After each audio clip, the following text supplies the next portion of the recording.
एक राजकारणी जे काकांच्या सावलीत वाढले, 6 वेळा उपमुख्यमंत्री झाले, पण मुख्यमंत्री पदाने नेहमी हुलकावणी दिली. ते पक्ष फोडतात, सरकार बनवतात आणि तेही अवघे 80 तासात कोसळतं. तरीही ते पुन्हा उठले आणि नव्या जोमाने लढले. 12 जुलै 1959ला अहमदनगरच्या छोट्या गावात त्यांचा जन्म झाला. वडिलांचे लवकर निधन झालं आणि वयाच्या 18व्या वर्षी घराची जबाबदारी आली. शिक्षण फक्त 10वी पर्यंत, पण सहकारी बँक, साखर कारखान्यातून शेतकऱ्यांसाठी काम केले. 1991 मध्ये लोकसभा, मग मंत्रीपद, जलसिंचन, वित्त विकास. पण वादही आले. सिंचन घोटाळ्याचे आरोप, दुष्काळात वादग्रस्त बोलणं. 2019 मध्ये 80 तासांचं सरकार घडलं. 2023 मध्ये NCP फोडली आणि काकांशी फूट पाडली. तरीही 2024 मध्ये पुन्हा उपमुख्यमंत्री, महाराष्ट्राची अर्थव्यवस्था सांभाळली.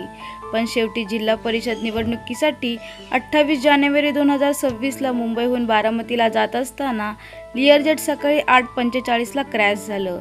आग लागली. अजितदादा आणि सोबत 4 जणांचा मृत्यू झाला. जेटमधले ब्लॅक बॉक्स सापडलं. तसा तपास सुरू आहे. हा अपघात आहे की अजून काहीतरी? एक नेता ज्याने कधी हार मानली नाही, पण महत्त्वाकांक्षा अपूर्ण राहिली. महाराष्ट्र हादरला. अजितदादांचा वारसा कायम राहील.